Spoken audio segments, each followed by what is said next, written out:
Talks international editor Isabel Oakeshott. Welcome, Isabel. Good evening. Well, what a day it's been. Quite extraordinary. And of course, our government's trying to claim some credit, which is the absolute opposite of the reality. But no surprise there. They're all delusional, aren't they? They really, really are. And in the last hour or so, the actions switched to Sharm el-Sheikh in Egypt. Trump's there continuing his interminable speech today. He's been speaking, as far as I can work out, since about 10 a.m. non-stop. And he deserves it. He's loving it. He's enjoying his moment in the moment. And as I said earlier, he's like the kind of ringmaster in the circus of his own triumph.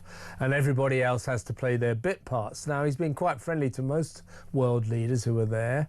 But boy, oh boy, did he snub Starmer and Macron. He was seen kind of quite angrily shouting at Macron, and then Starmer shuffling around behind him only about half an hour ago, desperate, hello, I'm here, hello.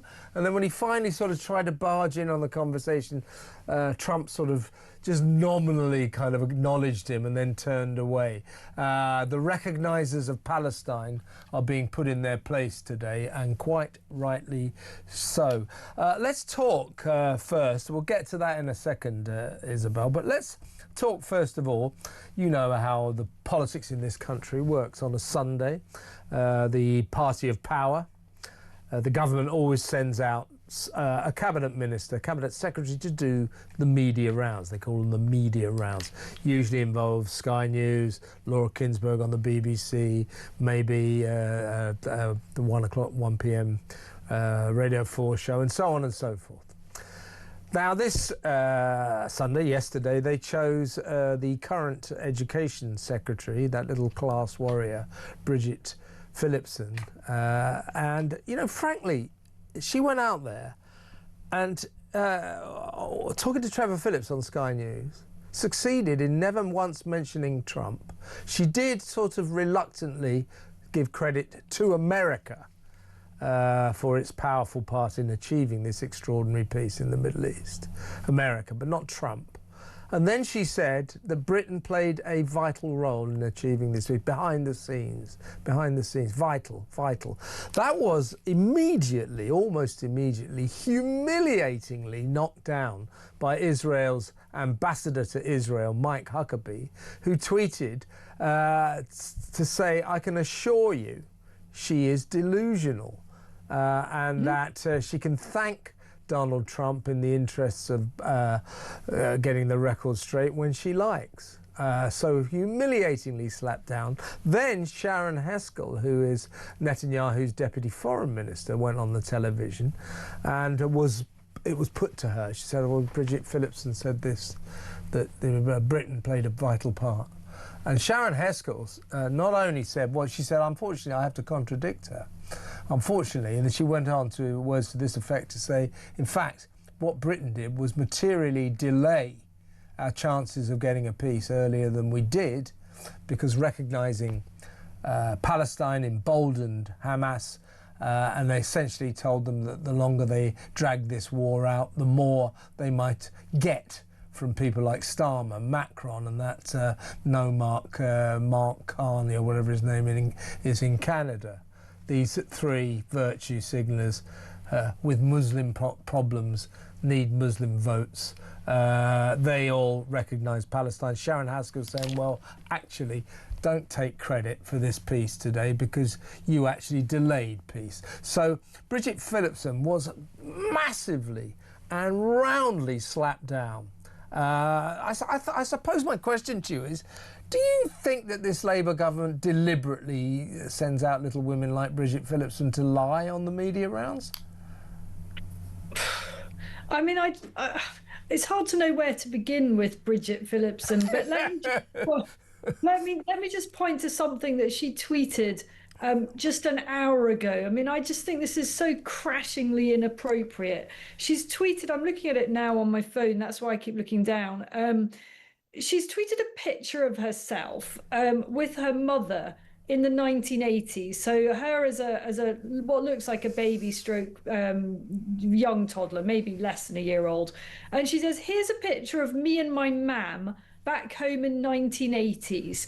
The fact a child from my background now is in the cabinet is down to the Labour Party. I owe our movement so much. Now I'm asking for your backing again. Give me a mandate to open up opportunities for more children like me. There's a theme here. Me, from Bridget Phillipson. You know, on a day when the eyes of the world are on other mothers, the eyes of the world are on the mothers and fathers and relatives, the brothers and sisters, uncles and aunts of those young men, and they were, I think, pretty much all young men released today, thankfully bringing an end to 2 years of utter horror for those mothers. Bridget Phillipson thinks that that is the time to post a picture of herself with her mother.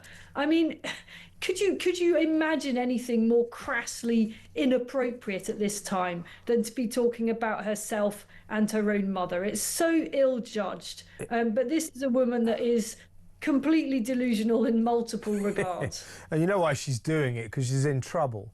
My bet would be we won't see Bridget Phillipson on the media round of a Sunday anytime again soon. She screwed up yesterday, and she screwed up badly. Now, Steve Whitcroft, Trump's envoy, who has played such a major role in achieving this remarkable peace, we have to put a caveat. Let's hope it works. Let's hope it works. But so far, so astonishing. And it's all down to Donald Trump, Steve Whitcroft as well. Steve Whitcroft today, oddly, after Mike Huckabee and Sharon Haskell had slapped Bridget Phillipson down, he sent out a tweet saying, "Oh, he said that we've really got to pay credit to, yeah, there it is, to Britain's role behind the scene, especially Jonathan Powell."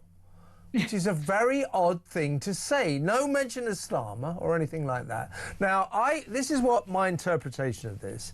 I think that Donald Trump and Steve Whitcroft have thrown Britain a bone.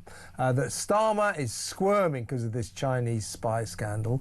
Jonathan Powell denying that he stepped in to stop this trial because he didn't want Britain to declare that China was an enemy. Therefore, the whole case fell apart.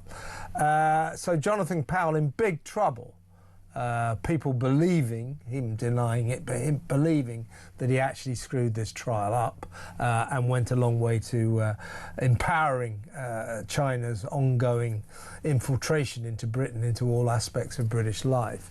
So suddenly Whitcroft is thanking Jonathan Powell. I smell some backroom chats there. Could you do us a favour? Could you do us a favour?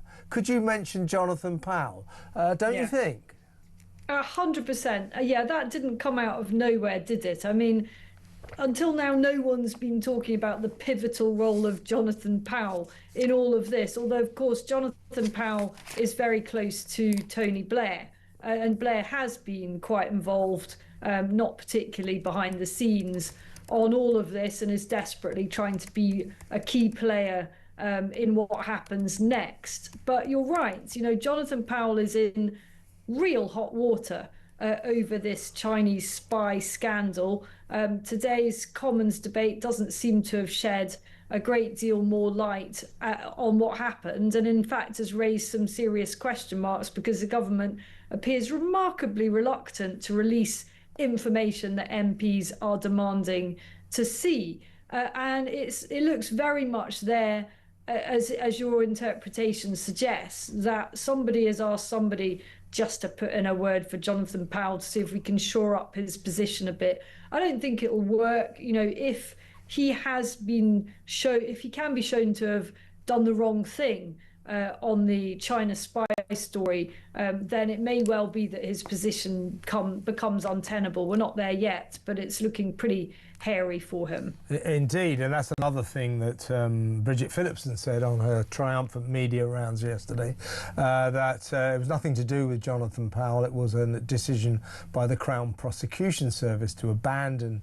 this trial because the two defendants could not successfully be prosecuted unless the British state said China is our enemy. So she said, oh, it's all down to the CPS. CPS not at all happy with her. So thanks, Bridget. Successful day, but good to see that your mam brought you up brilliantly so that you can be in the cabinet. Great to read all about you today, because of course Bridget Phillipson today is very much the story, isn't she? No, not really. Now, just before we go to break, Keir Starmer today in flying out there to try and sort of take some of the glory about this amazing peace deal in Israel and Egypt, Sharm el-Sheikh. He's been called the John Terry of politics. John Terry in 2012, when Chelsea won the Champions League in the final, he'd been suspended because he was always getting bookings and things like that. He was suspended. But when they won, even though he hadn't played, he put on a full Chelsea kit and ran out there to to soak up the glory. Actually, I didn't mind John doing that because he was a big part of the Chelsea success story. But anyway, that Starmer is being called the political equivalent of John Terry. He sort of wrapped himself up in a Gaza peace suit, has shot out there to stand around with Donald Trump and act like he had anything to do with it. Well, as we've just discussed, if anything, Keir Starmer materially delayed this peace. He got in the way of it with his disgusting recognition of Palestine for no apparent reason apart from the fact he needs the Muslim vote. So very embarrassing to see him shuffling around behind Trump. He tried to get involved in a conversation with Trump. Trump clearly sort of snubbed him. And then earlier, that other recognised it. Look at that. Look, go back to your place, Keir. Get away. Go back. This isn't your show. But earlier, Trump, you could see him really going for Macron.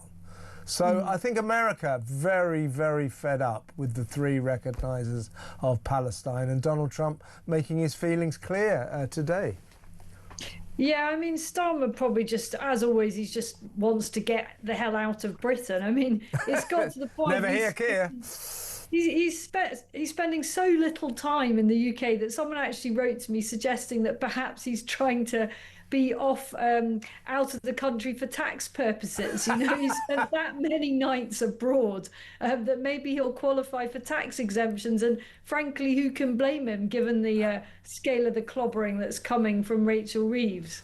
Exactly right. But if you look at the body language in Sharm el-Sheikh, both with Macron and Starmer, oh God, it's excruciating. It is excruciating. And, my question about Keir Starmer really is standing there. This guy who presides over a government whose policies have been blatantly pro-Palestine and anti-Israel, recognising Palestine 3 weeks ago, month ago. Absolutely disgraceful anti-Israel policies, and he now goes over there with Macron to try and suck up some of the limelight as if they had anything to do with it. Bridget Phillipson, Britain played a vital role behind the scenes. No, we didn't. We didn't. We just know we didn't. I think thanks. Look at that. Thanks to Starmer having no shame and going out there trying to take some of the credit. I think it's been a very embarrassing day for Britain, and also because of Bridget Phillipson's nonsense about Britain playing a vital role behind the scenes. I mean, who do these people think they're kidding? The propensity of this Labour government to lie and then lie some more is getting really frightening. I mean, I've never seen a Prime Minister in a cabinet like this, and I've seen a few. They just stare us in the face and tell us fibs. They do, but luckily, I don't think anyone's really believing it. I mean, it's so bad and so blatant that nobody is actually being taken in by this. Now, previously, you could kind of rely on a government not to lie. They might dance around a bit and they might speak in strange terms and so on, but they wouldn't be blatantly untruthful, which I think several figures in Starmer's administration routinely do. I mean, Bridget Phillipson... Including Starmer, of course. Yeah, well, quite. Bridget Phillipson this morning trying to say that Jonathan Powell wasn't involved in the substantively. What was it? She said he wasn't involved. The substantive evidential side of the it was very mean. It was very, what did she actually mean by that? Either he was involved or he wasn't. He was involved. He wasn't. That's what she meant. No, but Isabel, he wasn't substantively involved. I'll try they're kidding. They all think we're stupid, don't we? They're the ones who are stupid for thinking we're going to believe her little girl lies. They're like kids who didn't do their homework. I'm sorry, sir, I missed the bus. Yeah, right. Okay, then.